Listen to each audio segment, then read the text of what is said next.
I'm not saying that you should like vary your routine a little and maybe like not go down dark roads and that you have people who want to wear your skin, but I'm not saying you don't. I'm not talking about the calling program that we've been working on.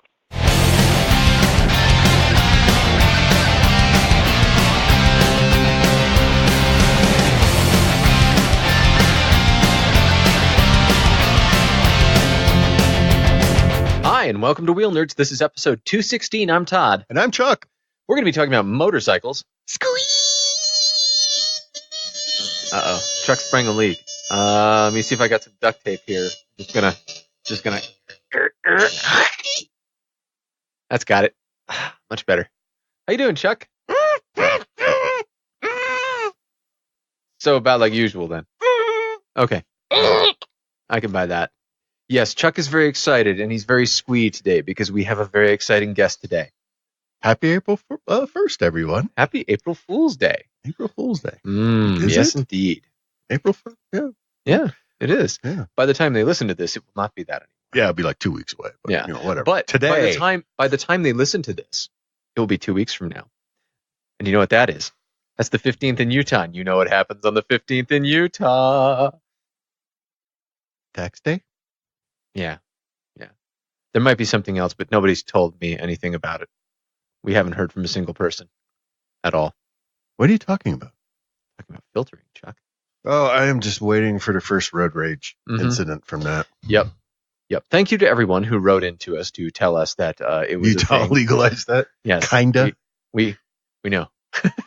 But the rules behind it are weird. So if you commute on the highway, they're weird. But I commute on surface streets the whole way. And I can tell you that the ability to, at the traffic light of like 20 fucking cars, which means 3 cycles, because why won't anyone push the goddamn pedal that looks like Bert, not the one that looks like Ernie, you motherfuckers, go. What have you done to the inside of your car? There are 2 pedals, Chuck. One of them is shaped like Bert, and one is shaped like Ernie. The Bert one makes you go fast, and the Ernie one makes you slow down. Anyways, people suck. And if I can go to the front of the line and just get on with it, that'd be nice. That would save me a good 5 minutes on my commute. I'm still thinking about your car with an actual Bert face and an actual Ernie face and pedals. That'd be sort of fun too, actually. Yeah, that'd be kind of cool. Then maybe an Oscar for the clutch. I don't know what it is, but it makes growly noises. It could work. Yeah. So can we filter on the on-ramp, a metered on-ramp? It is less than 45 miles an hour marked, generally speaking, on an on-ramp, and there is a thing that the traffic has to be stopped. So I'm going to say probably you could get away with it. I'd be a little nervy about it as I got near the front. It's one of those kind of like grayish. Yeah, because at the front, people are going to be like romping on it when it turns. No, never mind. Where have I been? When it turns green, they'll be like, oh, they'll look down and they'll be like, not the one that looks like Ernie, the one that looks like Bert. I'm going to press on this pedal now. They got to find a place to set down their coffee. Here I go. Pushing the pedal. You seem to have opinions. Fuckers. God damn it. I ride most of the time a bike which wide fucking open. Takes a few seconds to get to 45. But you know what? I fucking get there. Okay? Oh, my new coworker? Yeah. He has a Bandit 1200. Ooh, neat. Yeah. He says lots of nice things about it. It's pretty great. Mm-hmm. There's no 2 ways about it. Yeah. I got a lot of leaks to shore up. But is yours a 6 or a 12? Mine's a 12. Yours is okay. Yes. It's El Bendito Grande. Yeah, okay. Yes. Yeah, nice. The 12 is great. Hey, you want a wheelie? No, Bandit, I don't. Okay, so how about this? Let's wheelie. Yes. Also, honk. I wonder if his Bandit has that habit. Don't know if it's a Gen 1, it probably doesn't. Oh, it does. But you give up a few horsepower for the trouble. If it's a Gen 2, the trouble of dodging crushed oil can. Yeah, you don't have to come in the garage and duck the crushed oil can. If it's an 01 or an 02, like late 01, early 02, then it probably does. That's the early Gen 2s. Mm-hmm. They made better pistons that don't have big fucking holes in them later. Weird. Crazy talk. Yeah, I don't understand. And on one hand, I'm like, maybe I should get one of those like performance kits with new pistons in it, because then I would fix the oil consumption problem, Chuck. Yeah. This is 100% a good idea, Chuck. Uh-huh. Absolutely. And how has your wife approached that idea? I haven't brought it up exactly yet. Are you still trying to practice a way of explaining it without giggling? I'm kind of coming at this one sideways a little. You might want to leave out the words high performance. Yeah. Maybe built better. Mm-hmm. Non-leaking. Does not have holes. Yeah, does not have holes. Yeah. Emphasize the leaking. Yes, the safety factor. Uh-huh. What about all the other leaks in the bike? Questions. We're getting to those one at a time. One at a time. Timing cover, yep. On the happy side, I have a whole bunch of the same bolts that fit in the heads left over from the Strom. So, I got some parts. Hey, let's look at classifieds. Well, Wes sent us an interesting purchase possibility. Yes. The one that's marked rig. Yeah, so this is an R1200 GS. Yeah. With a sidecar on it. A pretty one. Mm-hmm. And a pretty sidecar. And lots of storage. Yep, lots of big old metal boxes. He's got the car tire conversion on the back. That looks like one of Stroker's wheels. Those are badass. Uh-huh. Yeah, and he's got like a little mini trunk between the sidecar and the bike. Well, sure. What's the space doing otherwise? Nothing on mine. Look at that big rack on the back for putting extra stuff on. That is a big ass you bring rack. All the things on this. Yeah. That can hold everything. This would be faster than your Euro. It would be way faster than my Euro. But then I would have like 2 GSs. Yeah. So, but you'd have one on each size, right? Yeah, 1150 and a 1200. You also here. I observed you don't have a red one. I don't. Yeah, I do not have a red BMW. Why am I Mr. BMW all of a sudden? Why is that me? Well, Chuck, you've reached a certain age. Oh, is that how we're going to play? Is that what we want? That's right. Yep. Yeah. Yeah. I've reached a certain age. And which one of us hears the ticking the loudest? Because I'm pretty sure it's not me. I'm pretty sure I've gone by that milestone. Only one of us owns a BMW, Chuck. Only one of us is turning 40 this year, Todd. Details. Stop changing the subject. We're talking about the BMW, Chuck. I mean, once you turn 40, there's a sidecar. You will be a man of a certain age. Yeah. Wait, does that mean I can get one of those Goldwing rigs with a fucking beautiful sidecar and a reverse gear and all that? And heated all the things? Yeah, but your wife won't let you. Probably not. Yeah. Unless I can get a sweet deal on it, in which case she's like, A sweet deal. Yeah. What are you going to do? Hold a gun? I haven't actually thought this all the way through. Here, tell you what, I'll trade you all the bullets in this for your bike. She's not against me having a sidecar. She's the one who said, go out and get a fucking sidecar. No, that's true. She's not against you having a sidecar. No. She's probably against me spending $30,000. Yeah, I would say I would hazard a guess more than that. I would hazard a guess that spending $30,000 on anything right now would not be a really great choice. You think 30 will be enough for a fully kitted out Goldwing and a sidecar? Used? Yeah. Yeah. Is there one in mind you have in mind? Not at the moment. Oh, okay. But they pop up every once in a while. Every now and then, yeah. Because I mean, you get an old 1800 Goldwing, the older 1800 Goldwing on one, and the thing, that engine will go until like freaking heat death of the universe. And some of these guys on sidecar.com, this by the way is Kermit's bike, one of the sidecar Hello, folk. I am Kermit the Frog. Would you like to buy my motorcycle? You quickly learn to recognize the rigs and who owns them. Please excuse the pork smell emanating from the sidecar. But yeah, this is a nice looking rig. That is really nice. That dedicated back tire, that back wheel that's actually a dedicated car tire taker. That is so fucking nice. I'm really not looking forward to when I have to change out the car tires on the Bandit. It is going to suck. Oh yeah? Oh, it sucks. Why? 2 large guys, a hydraulic machine, and like 4 fucking tire irons to get them on and off. Oh, it damn. is goddamn ridiculous. Good news, they ain't coming off by themselves. No worries there. But it is a colossal bitch. So do you have the car tires on the Bandit's rims, or why is it so hard? Oh, yeah, okay. Car tire on a Bandit rim. Okay. And the Bandit has a wide enough swing arm that you can do that. Mhm. This one, if you don't have the wheel conversion with the spacer, is kind of a pain in the ass because the swing arm is like pretty narrowly in. Right. It's a common problem with Strom rigs too that people talk about. Is like the back wheel of the Strom is basically the same as the Bandit. You could slap a 205 on it. Okay. The 205 will not fucking fit between the swing arm ends. If I remember the pictures right, this guy's got car tires on both rear wheels. Well, yeah. I mean, putting it on sidecar wheels is No big a joke, deal. right? Yeah. And he's got the steer right mod in the front there. That's why it looks kind of like longer in the front. Okay. Yeah. You put in basically a different set of blocks in the telelever job. Okay. Yep. What year is that one? Do you know? I have no idea. Not off the top of my head. But Okay. it's pretty nice. Newer than mine. Mm-hmm. That is pretty. I like the way that sidecar looks. Yeah, so he's got the battery box in the middle there. This looks like a quad sidecar, actually. Why do you have to take the? Did he have to? You have to use a bigger battery? Is that what's going on? No, but it's really nice to have a big fucking car battery because you've got, like the same as I've got in the Bandit. I actually technically have like a side-by-side battery in the Bandit. Okay. But it's, it's fucking enormous. It's double the size of a bike battery. You have a very deep well. Okay. And then the actual replacement of the battery when you have a regular battery box becomes very easy.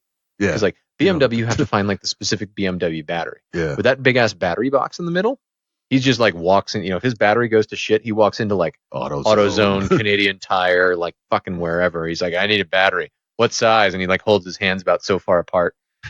That's never happens. You've not been to an AutoZone in a while. Yeah.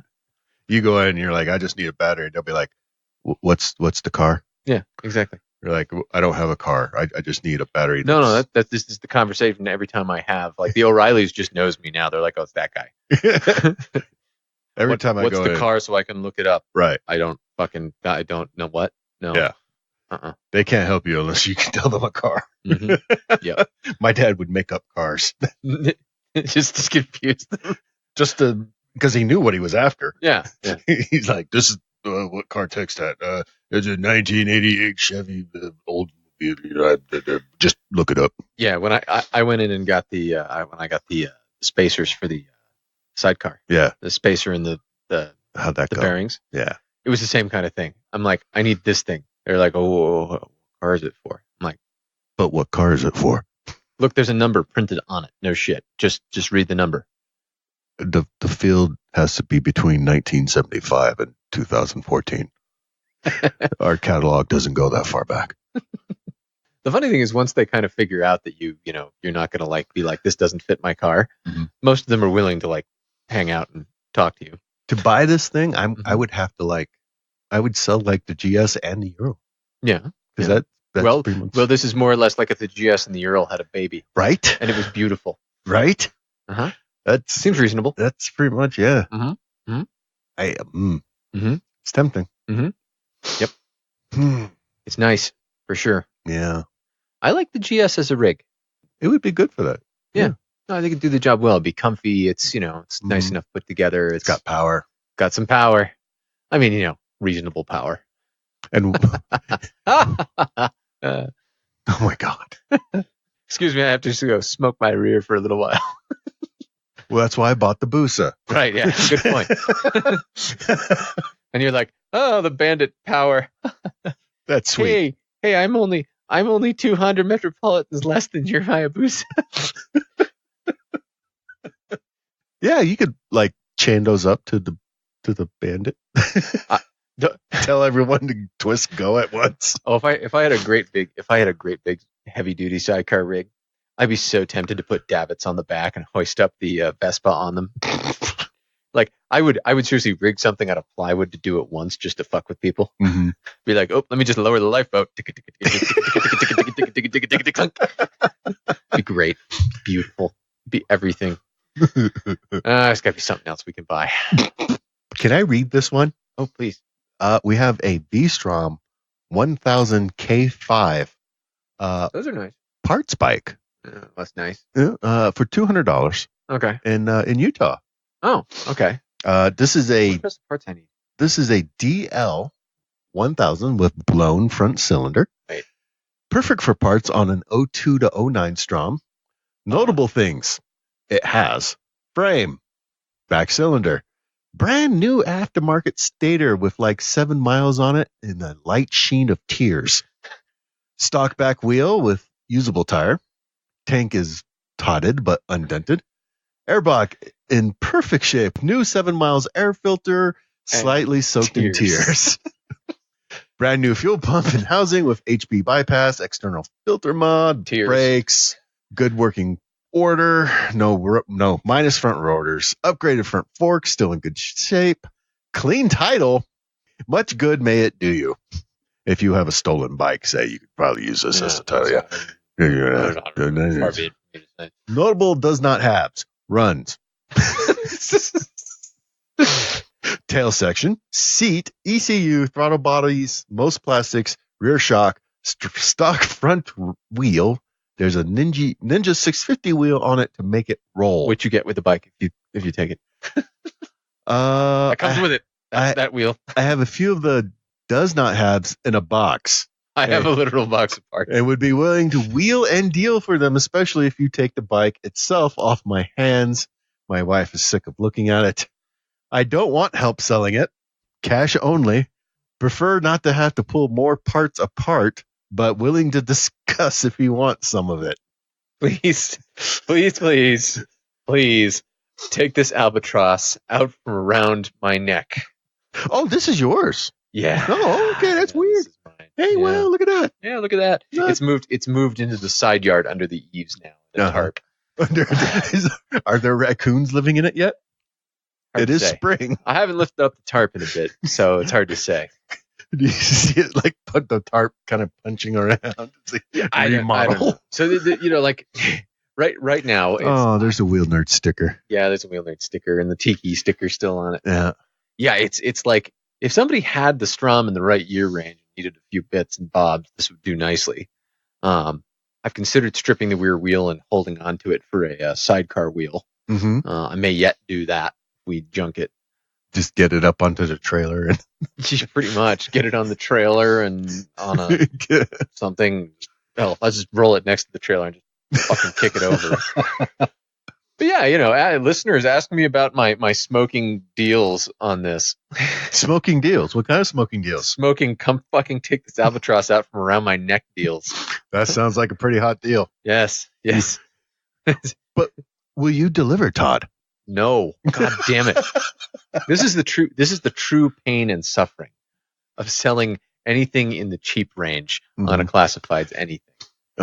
Is the fucking weirdos that get, well, so I don't have the $200 to block. What's the lowest price you'll block? Have you considered having this 3-wheeler VW as a trade? See, now, if the shadow economy would fucking give me a call, I'm listening, right? Like, straight up. Shadow economy, folks. Yo, what's up? Well, hit me up. You don't have the right verbiage. No, I don't have the... mark this as shadow economy things. OBO. You need to stick an OBO in there so that people know you're willing to talk, even though you're not. You should edit this ad and you should just be like, shadow economy offers welcome. Just leave it like that. Put it all in caps. Couple stars on each end. Yeah, then they're going to think I want drugs, though. What kind of drugs?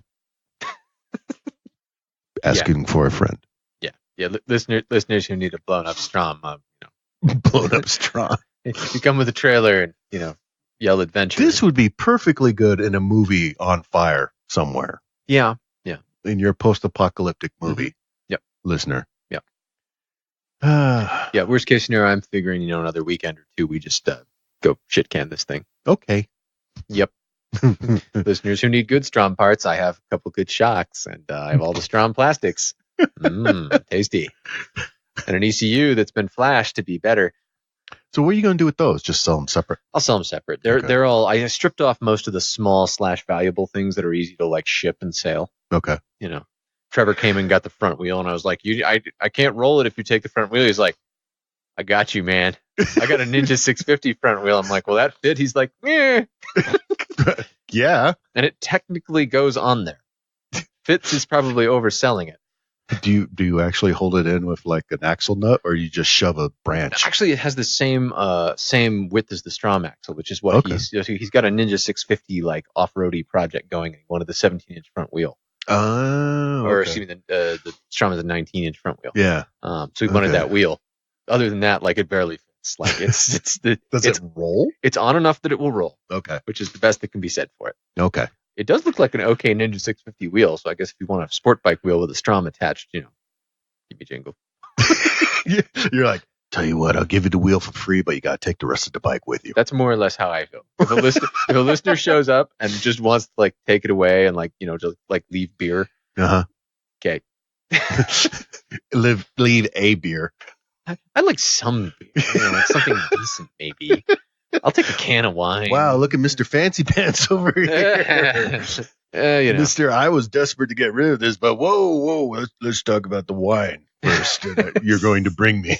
Well, it's the simultaneous, the cross between anything I can get out of this is just money toward the next ill-advised bike.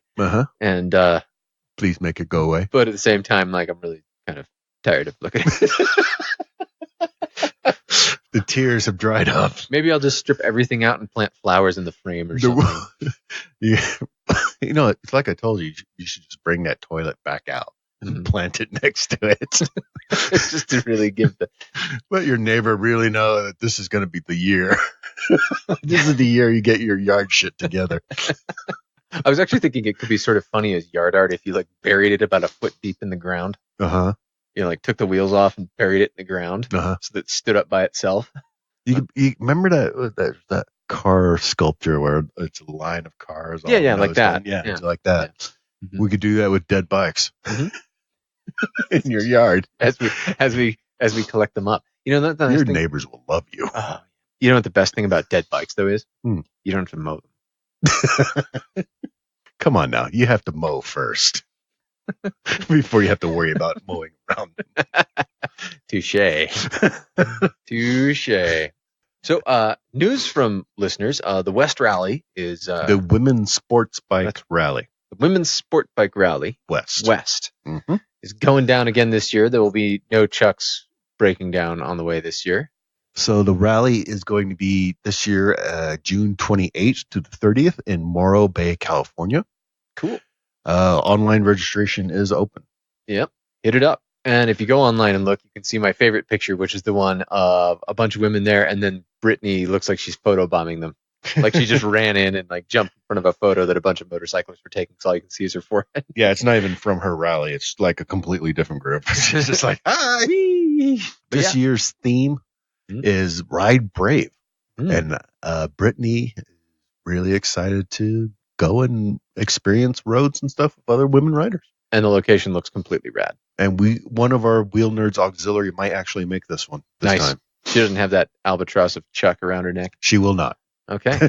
She will have more knowledgeable motorcycle people with her. Look forward to auxiliary Wheelnerd reports. We'll have to hook her up with recorders and cameras.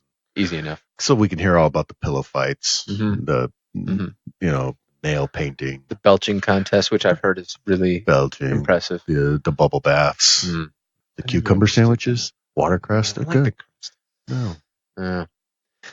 Chuck, you'll be glad to know that we have a guest tonight. Squeak! I need you to scooch a little further away from the desk now, in accordance with. That's good, right there. I noticed there's like red tape on the floor here. Yeah, I put that tape there so it'd be easy for you to find it. Okay. I'm not comfortable.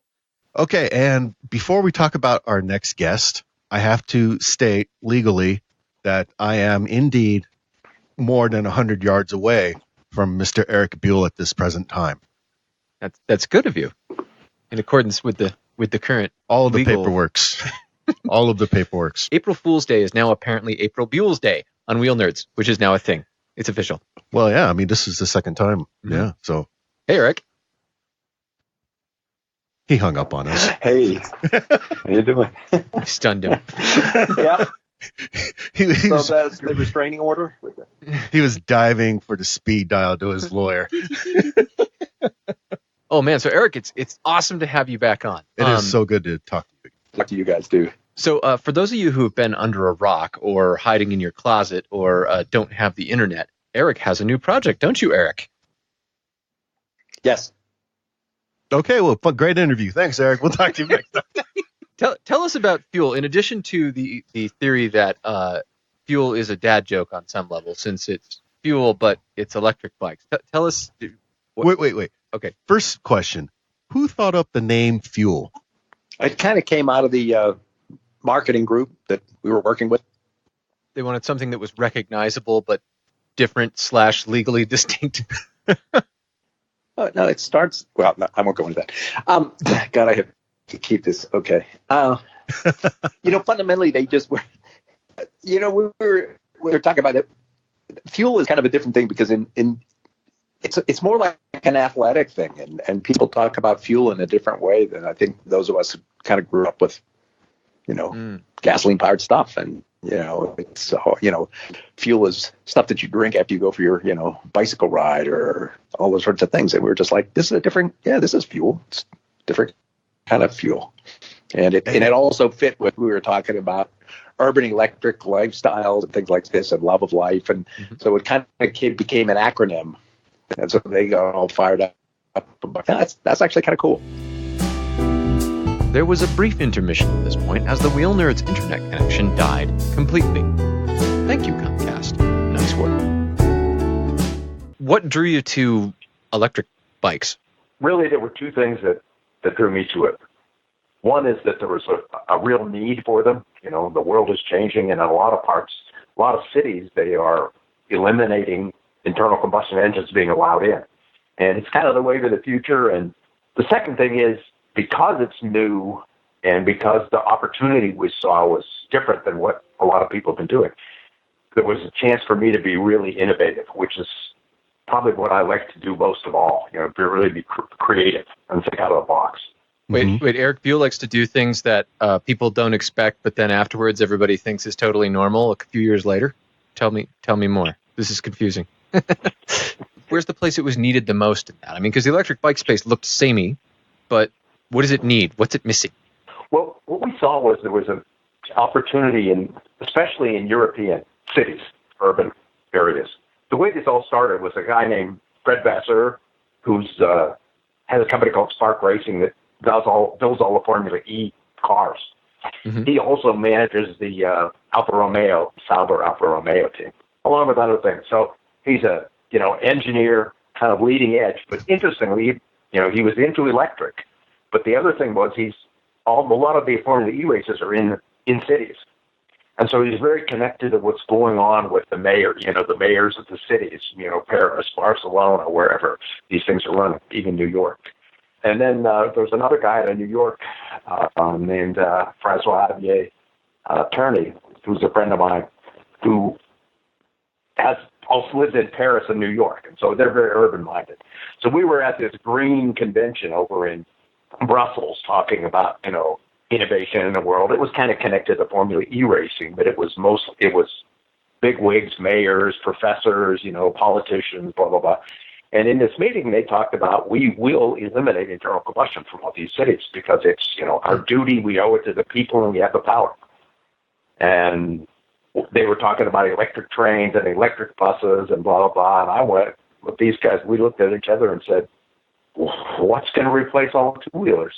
Yeah. Mm-hmm. Which is, if you don't go to America's a strange anomaly in the motorcycle world. I live in it and everything else, but haven't had a chance to be global for quite a few years now and see what's going on all around the world. It's really different. I mean, if you go to Milan or anywhere else like that, their streets are packed with motorcycle speeds. You can't take a car in. There's just no way you could ever get the traffic into the city. Quick scooter kind of things, rent a scooter. We can go or rent an e-bike for a short distance. But there's a whole lot, all those motorcycles that came in, scooters and motorcycles with, tour packs on them and stuff. They're like coming from the suburbs. So they're doing like maybe a 40-kilometer, 30-kilometer commute round trip. You're not going to take a scooter, the kind that you sit on with one foot, the little rental things like the line scooters or something. Oh, yeah. Right? Is that a dare? And so there was a big gap that I looked at it and we said, let's come up with something really innovative that's, aimed at being the best possible solution for that. And that's kind of what, so, it's a combination. I like to be innovative, but I've also been around long enough that I care a lot about motorcycle being successful. And I like the idea of personal transportation being available to people. The thought of everybody being put onto a government-controlled electric train, it's like, I'm not liking that very much. Before that happened, but on the other hand, okay, they want electric and they want to get rid of internal combustion, which I get it. The world's that way. So it's a chance to do something that's fun for me, but also feels like I'm doing something good. Eric, everything you do is good. Just in case there's any doubt. So did they have, I know they're politicians, right? But did they have timelines where they're talking about eliminating internal combustion from cities? Because I can see some where they're like, yep, it's gone. Screw you all. And others where it's going to be there's going to be a knockdown drag out in New York over that. Yeah, it seems like this would be more of an international thing for a while, at least. Mm-hmm.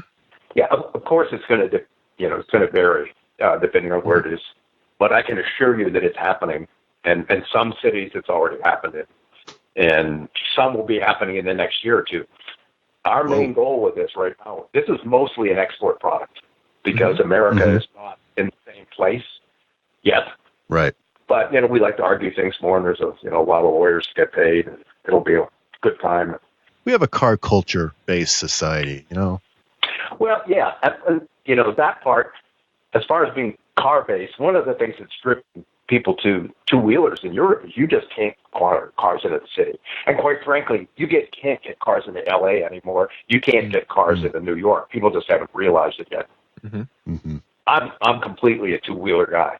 To me, I have a daughter who lives in San Diego and a son who lives in Los Angeles, and I fly in to visit them and rent a car, and I get on the freeway, and it's just wall-to-wall, 6 lanes going one direction of people in SUVs and things, and mostly one person each car. Mm-hmm. And I just go, what is wrong with these people? Mm-hmm. I'm sorry. I mean, everybody's free to make a choice, but I just go, God, this is stupid. Because everyone's free to make a choice, and you're free to call them dumb. Yep. Yeah, that's right. I mean, it is. I'm not saying they're dumb, but it's a dumb choice. They're probably very smart people that just happen to be making a not so wise choice, and I'm not sure why. And I think we don't have enough pressure on us to change. Mm-hmm. But you got to think the pressure's there. If you try to commute to LA or those places like that, it's impossible. And the amount of time is horrible. So, but kind of to me, it's like we kind of flowed into this because to get across this country, we needed cars, and there's a lot of things. But when you're getting into cities and stuff, because the cities have been more in Europe, people have stayed more clustered around towns. They don't do this long interstate traveling like we do. I think they recognize this sooner. And I'd say this. Let's just say this is April Fool's, but to me, it's kind of like. And I don't mean insult people who drive cars. Sometimes I drive a car, right? Sometimes I'm one person in a bigger car than I need. I got you covered, Eric. People in cars are lame.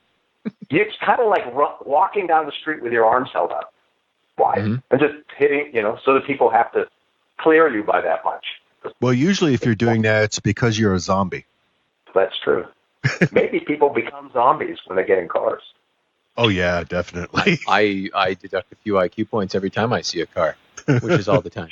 So talk a little bit about the kind of, so it's an export product. And if I remember reading about it, the initial one is a pedal. It's like a pedal bike with an electrical assist. Now, is it going to be kind of similar to what you see now with the different, like the Shimano system, Bosch has one. Yeah. Or is this going to be radically different somehow? Please tell me you put the electricity in the frame. No, yeah, we're actually sucking electricity out of the person's body. You plug, one connection in one ear and one in the other, and it sucks the power out of you. Unfortunately, if you go too fast, you turn into a husk and just kind of blow away in the wind. Now, how many people did you go through before you found that out? I'm really not at liberty to talk about that. We didn't have that restraining order against you. I'm not going to talk to you anymore. No, actually, what this one is it's pretty close to conventional, except it's kind of top of the range. We did our own motor, and it's got a double battery pack. Has some nice features, but it's just kind of like at the leading edge of that kind of product. Because we wanted to get something out quickly that was good and to do some cash flow for the business. Sure, yeah. Opportunity is immediate and right away. And the motorcycle type product is going to take longer to do, takes more money to tool and everything else.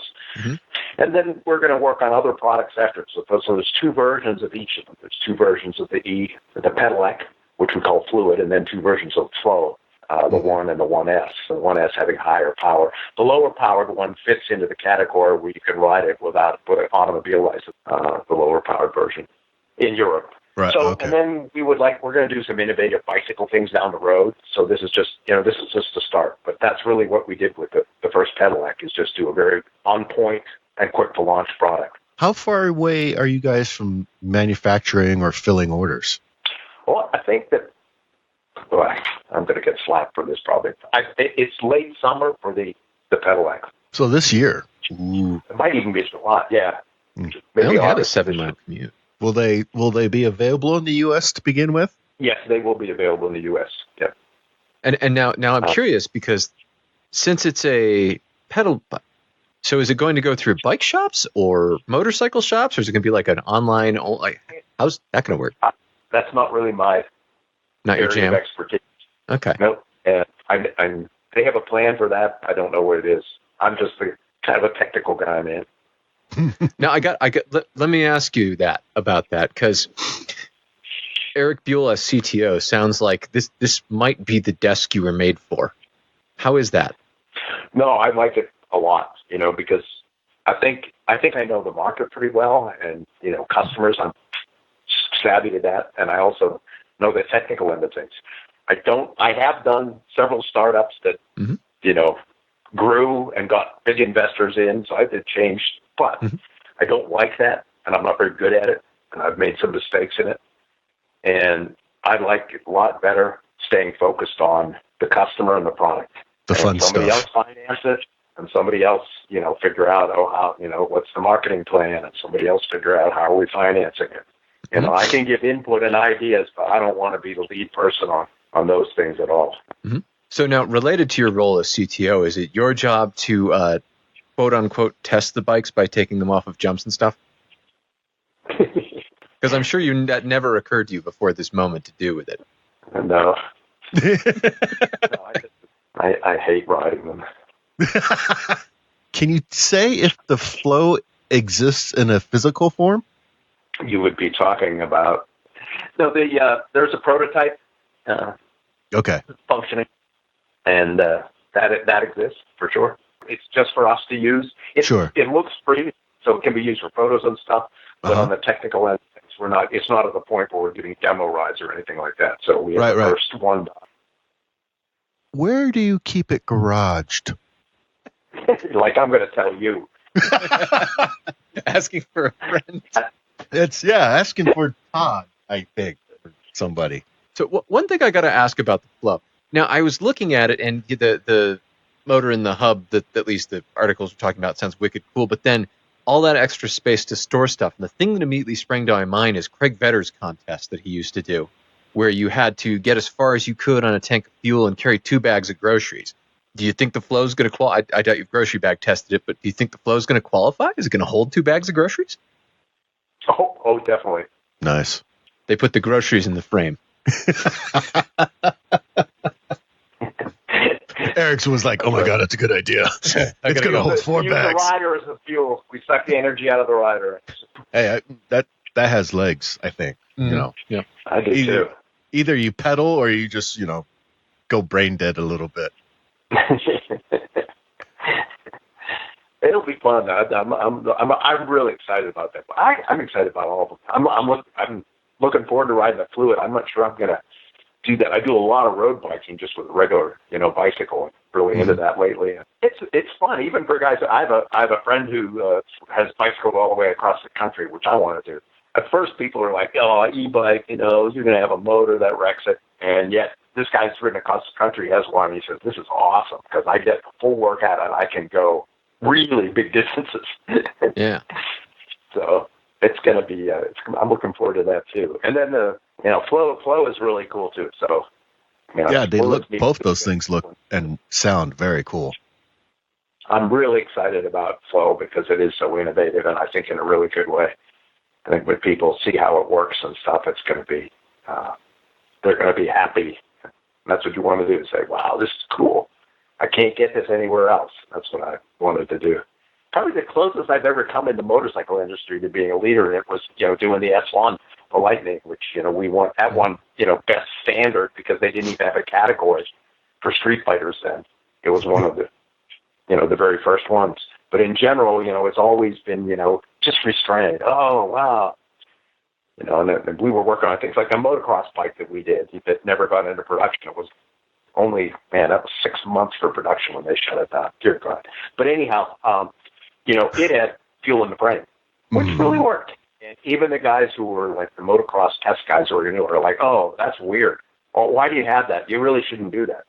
Because everybody's so used to the way everyone else does it. And that's kind of, that was frustrating. It's really fun to be able to be just doing, radical stuff and know that this will fill. You can't do this any other way than what we did, because it's so different. And, you could not have an internal combustion bike that worked like this. Right. I mean, just skipping what the powertrain is, just because of the way it's laid out. You couldn't have anything that kind of acceleration rate and, nimble and stuff and be able to carry several bags of groceries plus probably 2 bags of groceries plus your helmet. I don't know. But anyway, 2 bags of groceries on one wheel the entire way home?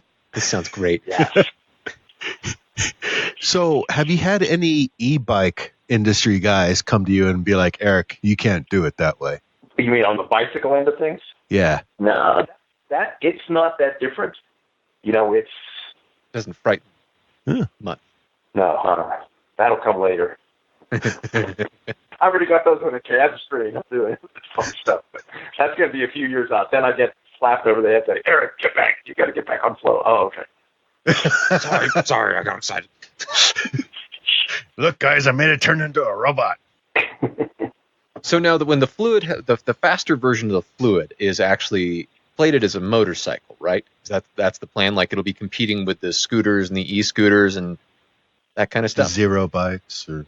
Well, the fluid is I think that's, I don't, it's aimed at that, what they call it, like a super pedelec. So it's still pedals, but it has more power, and so it'll fly along at, it's a sub 30 miles an hour, but it gets there really quickly. And, again, it's narrow. It's cool. It's just, that's a category that works. An e-bicycle really is a smart thing. And what they don't do is, you don't have much storage capacity and stuff, and you don't, so that was kind of what we were addressing with the Flow, was to say, how can we do something that's, that carries a passenger? How much does the bicycles weigh? Oh, gosh, I think it's in the high 60-pound kind of range. Okay. So you'd grunt when you picked it up, but you could do it. Well, some Not people you, would. But yep, if you're rolling it down the hallway, you go, wow. Nice. It's definitely heavy. Kind of heavy for a bicycle, and then you climb out and start pedaling, and you're like, oh man, this thing's light and nimble because, as soon as it's moving. Yeah. It's a bicycle. And it's a bicycle, and it's just, super nimble to zip through traffic and stuff like that. In the electric motorcycle segment, and granted, it's not a giant segment right now. It's basically zero. So it's basically zero Harley and a French company. The French company. Who worries you most in that segment? Like what worries you in terms of competition in that segment? Really nobody worries me. It's cool that there's some bikes, electric motorcycles out there. We just did something very different. And so we're not in the same segment. That's about the size of it. I mean, I've been interested in electrics from the time we were in Harley. We talked about it there, and I did a survey for them, and they kind of put me in charge of that thing. And we were looking into that while Buell was still alive. And we kind of had opinions and thoughts on it. And the guy who's the head of engineering at Zero is an ex-Buell guy, Abe. And the guy who's head of sourcing at Zero is a Buell and EBR guy. Oh, wow. Are you an incubator for the industry? Oh, my goodness. You'll find people who came out of Buell and EBR. It's a pretty interesting place. It's true. Anywhere from Zero to Polaris to Harley to Honda's, IndyCar program to all sorts of things. So it's been fun. But, it's just we did something different. And I have I am known to be opinionated. But anyhow, I have my ideas about, what works and what will work. And what fired me up is I want to have something that, like I said, is you look at it and you go, that really makes sense. And there's not too much that can negate it, because if people, Zero's going to need everything, but if you ride a fast 8 in the new Harley or, anything that's, electric bike will go 150 miles an hour, 200 miles an hour, 210 miles an hour, but very briefly. Very, very briefly. So I was trying to think about how you make a product not to just say I did it, but so that you can sell them. And so that people go, oh, smokes, this is, something I really need. And it's not like, darn it, I'm going to buy an electric one to make a statement. It'll be, I'm going to buy an electric one because that is the solution. It's not the third bike. You're moving into the second and even first bike category. Yes.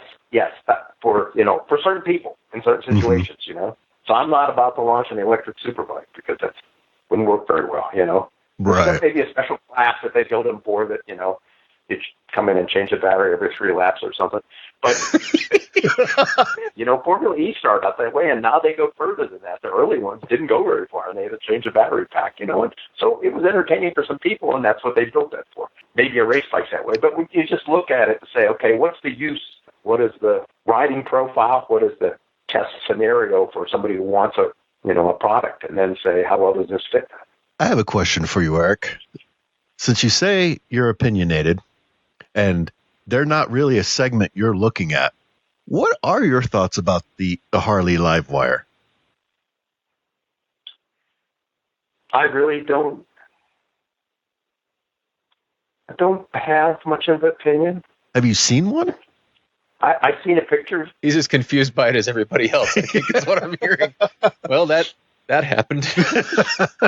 Like I said, I like all motorcycles. It's cool to see stuff. But on the other hand, I wanted to be, it's kind of funny. It's back when Buell was first started, independent Buell, pre-Harley, that I had for 10 years. In the early days of that, it was a brutal struggle. And I got an offer to go back to work for Harley for a lot of money again after they knew how much I was struggling after the first year or two. Like, hey, man, come on back, we'll pay you this. I kind of sat and looked, thought about it for a little while, and I thought, am I doing anything that really makes sense? Or if it's just a job for a salary, what the heck, maybe I should just do that. Just get paid to be an engineer. And it really said, I thought about it, and I said, well, and I got to that point about, personal transportation is a huge thing for me. I don't want to build buses. I don't want to build cars. I don't want to build trains. I don't want the whole thing of one person one or two people on an inline vehicle of some kind. And I said, you could even use those on the moon or the Mars, or, fly between the asteroids. Are you going to have the big transportation vehicle, or what do you do if you want to, just quickly zip over to the next bubble on Mars? Is there going to be? Do you have to wait in line to get on the train, or can you hop on a vehicle? So I just thought to myself and said, okay, this is bigger than me. I think it's going to last longer. It's worth doing for the rest of my life. Even because I wasn't only I got called from Harley, but I called from a couple other places that were willing to pay me a lot of money. At that time, a lot of money. I wasn't making crap at fuel. But that's really wasn't, is this a mission I'm doing? Am I doing this just because I'm an ex-racer? Just start sort of soul searching and saying, someday I'm going to be 60 years old. Am I going to be happy I did this? It's funny because as you talk about that, honestly, you sound like the ancient dream of Milwaukee and Detroit of the personal transit. You can go where you want to go, not where the bus and the train are going, not where the wagon's going. But that's a huge deal. It really is, and it's a big deal for freedom and independence. And how about the Segway, Eric?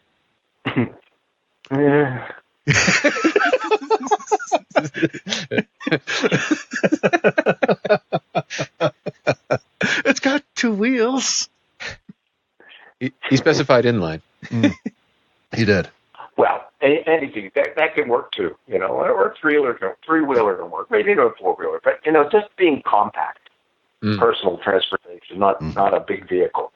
I just think, and the kind of the single track thing, narrow thing is cool because it allows you to flow more people in congested areas in the parts of the world like we used to call third world or whatever they were, developing countries where they don't have many roads and they don't have a whole lot of infrastructure like India used to be, and some of it still is, and a lot of Asia and South America, Africa.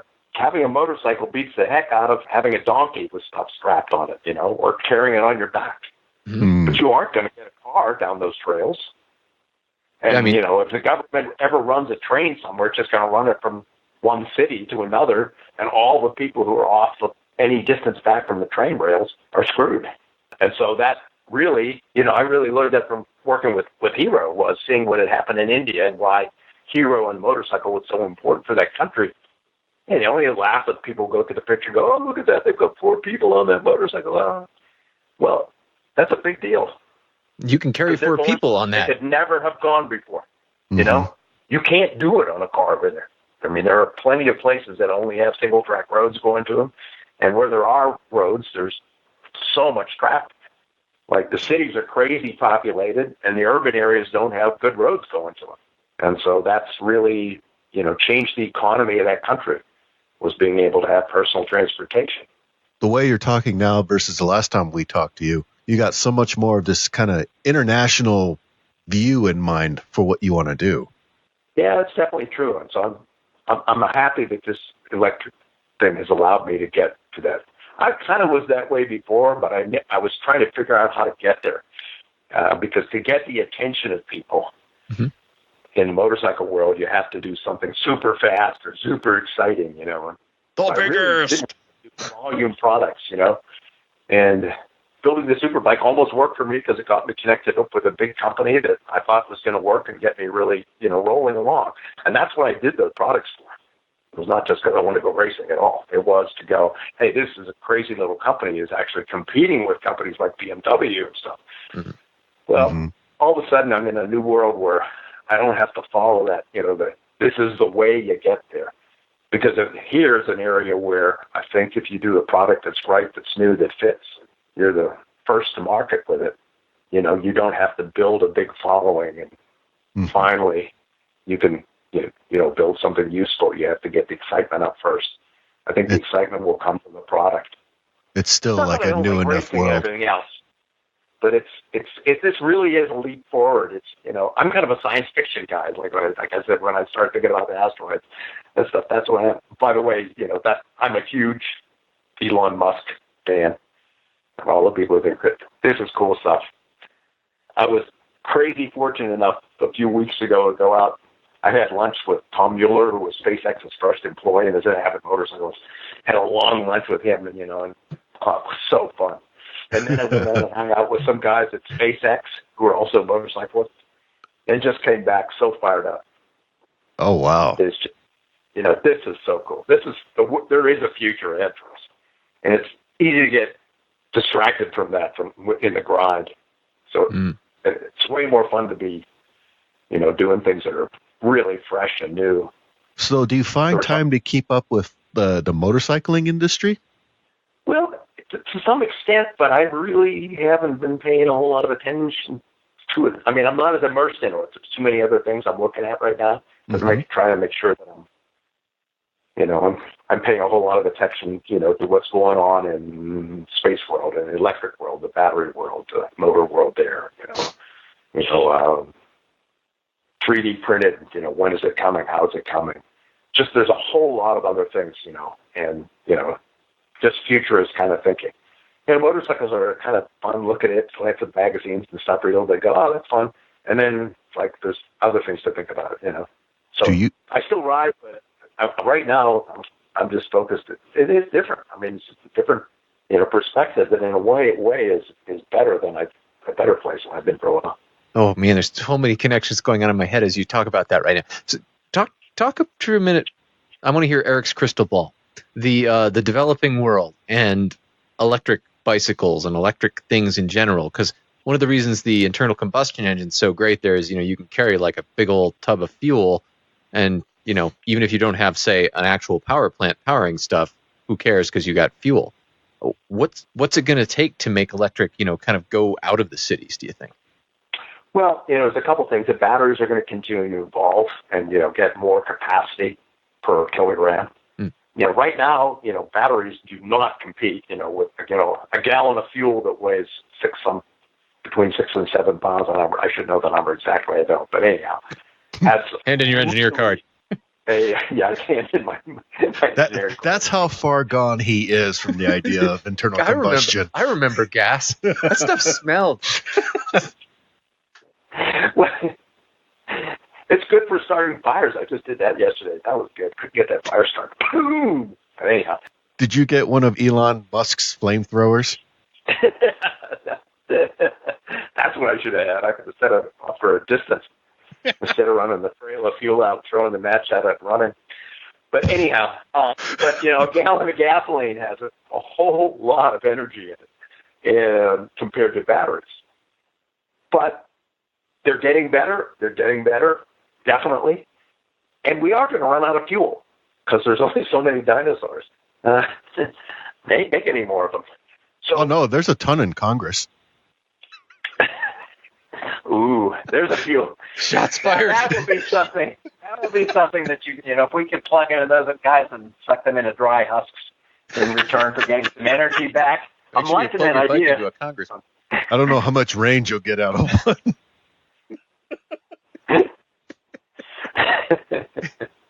Wait a minute. They're saying that you can make fuel out of like cow manure and stuff. So there might be a whole lot of energy in those guys. Wow. A few of them.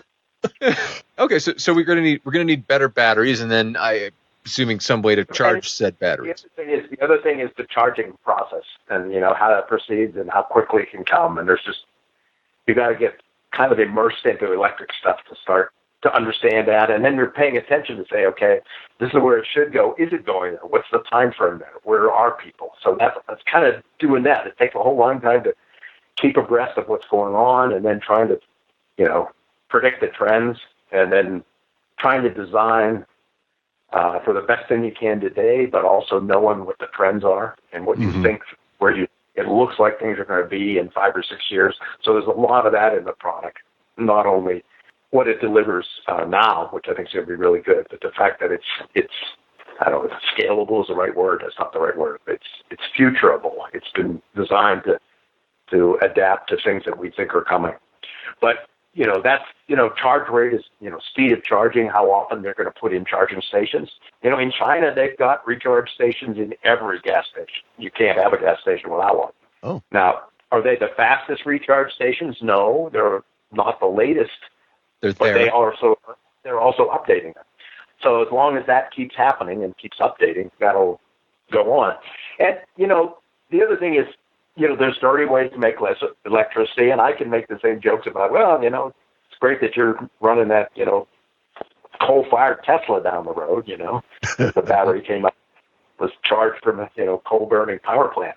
That's my favorite joke. Yeah, it is your favorite joke.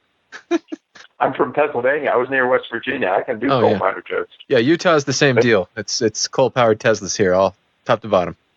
But fundamentally, the thing is, there are many ways to generate electricity currently, and more coming. And so that's what you look at and you say, okay, it is going to be the future. It has to be. Is it the most efficient? No. Is there a balance right now? Yes. Are we going to continue to use gasoline? Yes. But if you look out in the future, you go, well, this has to be where it goes. And so be part of being ready for the change, and be part of it. I can argue against it or go, well, no, that does make sense. I look down the road, that makes sense. And I'm not going to diss gasoline-powered stuff at all, because it's fun and it's cool. But it's also cool to be involved in doing stuff for that other fuel sources, because it's different. And its change is rapid, which is fun and intense. It's like still all brand new world kind of stuff. Mm-hmm. Yeah. That sounds very cool. Hey, completely off topic, since you mentioned you're a science fiction fan, Star Wars or Star Trek? I'm more of a Hyperion guy, but that's a different story. Oh, See, this just reinforces he likes the vintage stuff, that old fuel burning stuff, but he's really into electric now. Before it's cool. yeah. Eric, are you actually growing a beard as we speak? Is that happening? Yeah, I can hardly stop it. Is that why I'm growing a beard? Because Eric has one? I'm sitting here with a craft beer. Oh, no. Aha! Eric's a hipster. He was a hipster before it was cool. Yeah. But then who came first, you or Eric? Pretty sure he's older than I am. Yeah, probably. Almost certainly. I'm older than dirt. Well, Eric, it has been really cool talking to you again because, as you know, Todd, we are close personal friends. Oh, I am close personal friends with Eric. But no closer than 100 yards. Yeah. I've gotten really good at folding the paper airplanes that I send my love notes on. Oh, okay. Yeah. Good. He hasn't written back yet. Don't let him get a drone, please. I'm keeping him grounded. Eric, this is awesome, man. Thank you so much.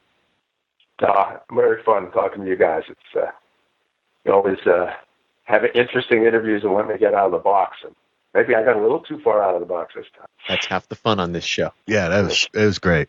All right, Chuck, you can come back in now. I'll be in my bunk.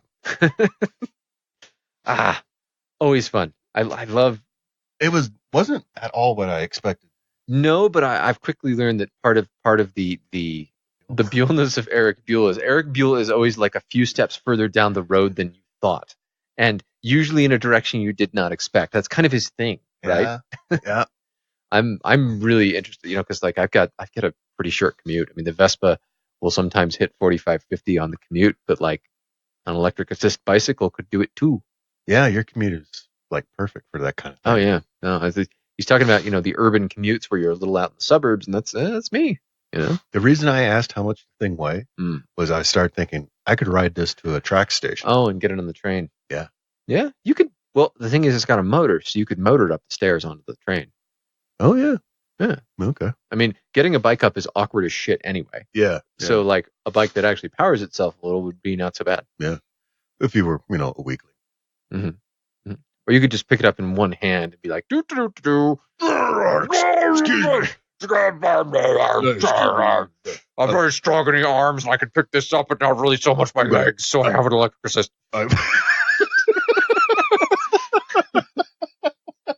Picked it up with my arms. My legs have completely collapsed. My bike's name is Skip Leg Day. Shards of bone are just jutting out of. Actually, I've just named it Leg Day. What day is Leg Day? Every day is Leg Day now. Thanks to this motor assist, and not so much though. Just a little bit of leg day. No, but that would be pretty cool. Yeah. I'm still really looking forward to the electric motorcycle that's like a sensible electric motorcycle. Yeah. Because I've looked at the Zeros and it's cool, but like you're immediately like, good, where the fuck am I going to put like my bag to get to work with or like groceries? Like these are the things you think about when a motorcycle is your only mode of transit. Yeah. And with a sidecar, it's cheating because I can fit all the groceries. The Zero bikes, you can just put regular cases on, right? I think so. If you can find them that fit is the thing, right? Is that a problem? I thought they were. Well, I mean, you could put like bags on them. Yeah, I thought like givvies and stuff. Like there's maybe they had that adventure one that was true. kind of a Strom like where it had 3 cases. Yeah. I suppose you could do it that way. But they're really far along as far as like the U.S. electric motorcycle movement. Okay, their Zero seems to be out there. Yeah, as a leader. Oh yeah, I think that's clear. But the idea of a bike with the storage built into it. That's pretty well. You're like a scooter guy now. Yes, so I have the pet carrier now. You're so all I'm about good. that. Yep. I'm like, oh, if only the pet carrier was a little bigger. On the other hand, I'd like the engine to be bigger. And then your head explodes because you're like, what if the wheels were bigger? And one of them is electric. So the interesting thing is that Vespa is coming out with an electric one real soon. Lots of people are. Yeah. There's clearly. I think when Eric says this is the way it's going. Yeah, because the writing's on the wall. In Europe, they could get away with saying something like "no cars." Well, London almost does. They're like, no cars unless you are rich, because they're a capitalist country. That's the jam. Like law, unless you're rich. Yeah, unless you're rich. But it costs a fortune to bring a car into the interior of London now. Yeah, just to even like fucking drive in costs a fortune. But there's still so much traffic. Yeah, well, it's a shit ton of traffic. London is, it's one of those cities that was made before cars were even an idea. Yeah. I'm looking forward. I'm interested. I'm very interested. I'm more interested in that than I am the live wire. Oh yeah. Oh god, yeah. No, the live wire is a look what we did, as you call it. It's not a you will use this. I'm more interested in Zero as an electric motorcycle right now. Yeah, I see Zero as like they've gotten it up to the second bike level, right? Yeah. It's that because everybody has, as you go through bikes, your first bike is the bike like you ride around all the time. Yep. Your second bike is that like one that you ride sometimes, and your third bike is the one that's cool, but not necessarily useful all the time or at all. Yep. A lot of the electric motorcycles were in third bike land. I think Zero's creeping up into second bike territory. Yeah, especially as a commuter. Oh yeah, as a commuter, yeah. That's really it. Yeah. Yeah. Nobody's quite in first bike territory yet. Range, power, those are the kind of questions. 2 bags of groceries. Will chicks jump on it at stoplights? Almost certainly not. And if they do, you'd be like, bitch, I've only got 20 miles left. This cuts my range. Do you have any idea what you are doing to me here? Do you like pushing? Because that's where this goes. That's where this road ends, with you pushing this bike and me. And I'm not interested in gas or cash or ass because, no, ass. Ass is good because you'll be using it to push. Yes. Hopefully you didn't skip leg day. Like me. And start pushing. Someone has to steer. What have you learned this week, Chuck? Oh, I am not going to be able to get dates with an electric motorcycle. I've learned that I don't care, but I kind of really want an electric motorcycle. I've learned that my fandom of Eric Buell has not diminished in the least. Mm-hmm. And I've learned that we get to use the electric motorcycles on Mars. He did talk a lot about SpaceX. That's what I'm saying, man. This is you look for those little clues in an Eric Buell interview. 3D printing and SpaceX. Interesting. That's what we got time for this week. Until next time, I'm Todd. And I'm Chuck. Ride safe, everyone. We'll see you next time. You can contact us at wheelnerds@gmail.com or leave us a message at area code 801-917-4136. Record an intro for our show of you and your bike, and maybe it'll be on a future show. Stickers and other merchandise is available at our website, www.wheelnerds.com. If you use iTunes or Stitcher, please leave a review for us. Hell, write our URL on bathroom walls if it helps. If you like this podcast, you can find more like it at Wheelnerds.com. This has been a Wheelnerds production, all rights reserved. Readings from other sources are the property of their respective owners and are used with satirical intent.